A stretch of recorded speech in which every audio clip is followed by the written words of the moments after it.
Welcome back to Mongo's Garage, everybody. Here we can see KJ working underneath of Zack.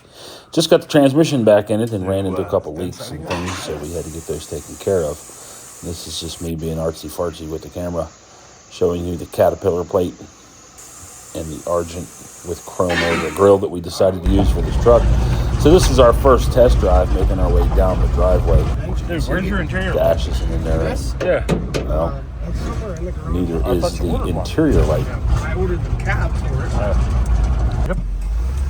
As we pull out on the road here, you can hear me say how smooth it is, but we quickly figured out that the transmission's not shifting. It would not upshift at all, and it would not downshift. Let up. We knew it wouldn't downshift because the kick-down lever was not installed, but we later found out and remembered that we negated to install the vacuum line on the vacuum modulator, which is why it wouldn't upshift. Go to second auto hit the shifter. Okay, that's second. Third, back to drive.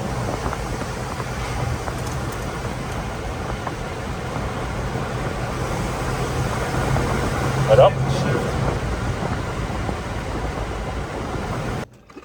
With the test drive concluded, we got back into the shop and found out that the radiator was indeed leaking. And the next day here, you can see that the turn signal switch will not stay in the right turn mode.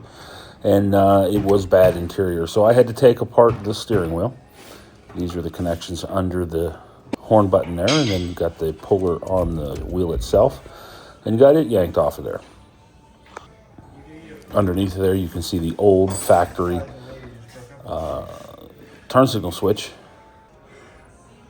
And I inadvertently took it completely apart, but that allowed me to get things lubed up, and as you can see, everything there on the seat, all the bits and pieces that we removed. But we got it back together with an Amazon turn signal switch.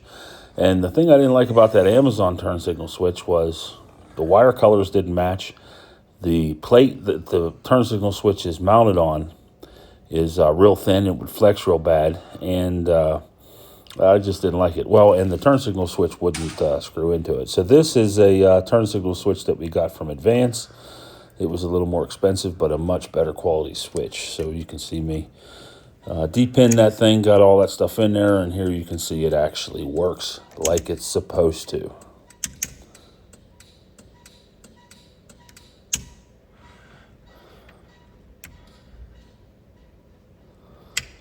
Need to get a four-way flasher on it. That's why they're not flashing, but everything is working as it should, even the horn. All right, next up will be the radio. We wanted to put a factory-style radio back in this, but the harness did not have power, so I had to use this little jumper harness so that I could get power from the clock. This is me jumpering into the power line for the clock right here.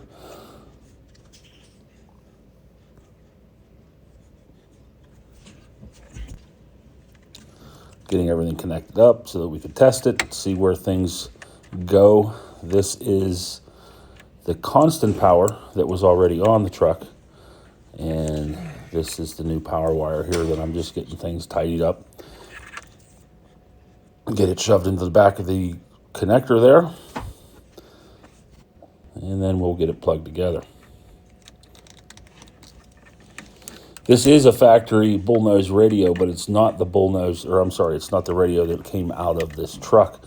This is one that we had sitting on the shelf. So we had tested it earlier just to be sure that it worked, and it actually has the clip on it and everything that clips to the dash right where that screw is at. So I've got to get rid of that screw, and that's where the previous owner of the PO had their radio grounded.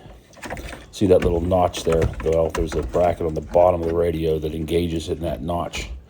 And that's what I'm doing there. Getting it to sit where it belongs.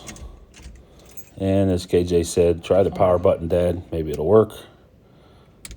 You gotta push it hard, and there it is. Wow! I guess you gotta turn it on. Power button even works.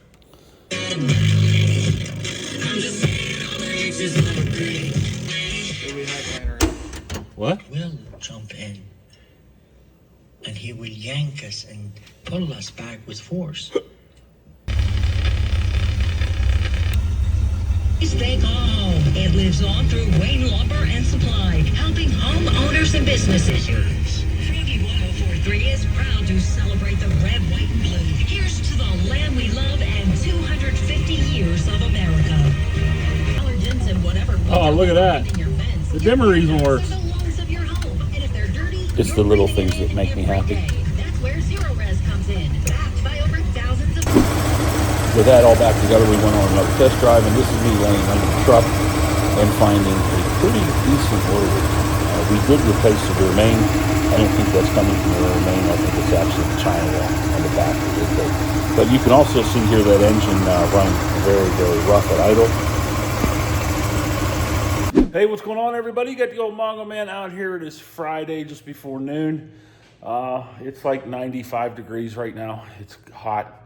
Just got out here to the garage, and as you saw last night, old Zack here is not happy. I'll go through this dilemma here, what we're dealing with. Last night I went for a test drive after putting a bunch of linkages and stuff on the transmission. Ran out of gas at the school. I did make it back to the house, dumped 5 gallons in it. Got it running again after that. Never did run again, or run right after that. It's got a real bad miss at idle, as you saw, and it down on power off idle, but once you get it into the throttle, it's fine. It's still not shifting right, and I lose vacuum whenever I tried to power block it and I lost vacuum. The brake pedal got real stiff on it. So I think in running it out of gas that it backfired a bunch and screwed up an old intake gasket. It also has a pretty good leak there, as you guys saw. I think that is the rear China wall. So we're gonna get up in here and start stripping some stuff out of it. I gotta get that intake off anyway. See what we got going on. Let's see if I get this intake off in a short amount of time here.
It's hot in here. All right, well, no real smoking gun, except for I do believe the oil leak is the rear China wall, like I said. This is the gasket that came off of it, and it's junk. Absolute garbage. These are the intake gaskets. They peeled right off, so they weren't sealing the greatest.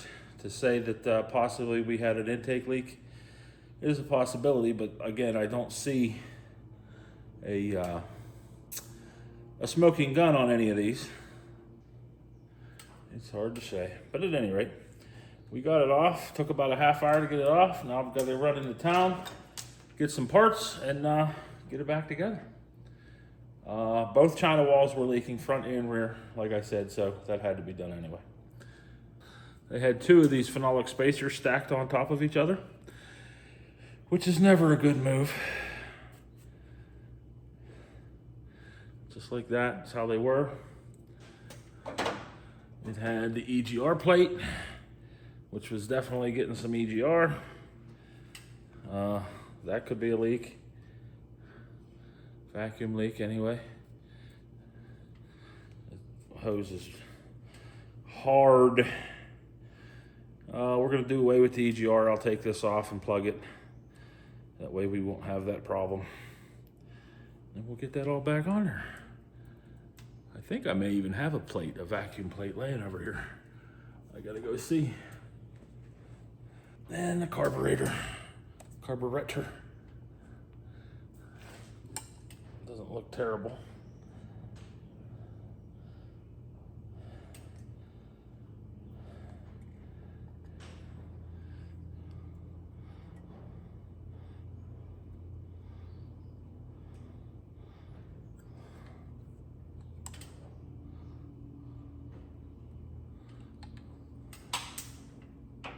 All right, let's go get some parts and gas. I want to put some more gas in it.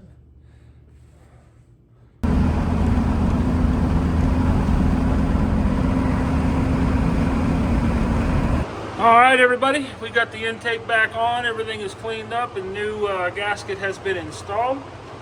We also went and got one of them because it's freaking hot in here. All right, I'm done for now until it cools off a little bit. I've officially soaked through my second shirt today. I'm gonna go get cleaned up and enjoy some aircon. We'll see you guys probably later this evening or first thing tomorrow morning. Get this thing back together and see if we made any improvements.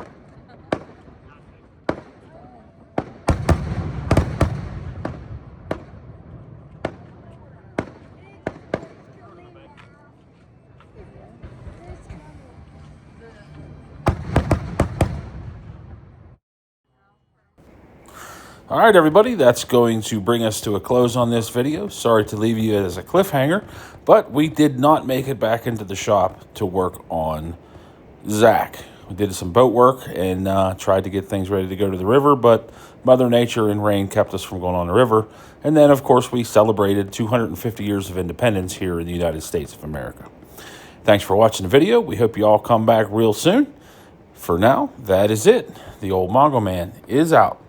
See y'all soon. Just remember to pray hard because God is listening.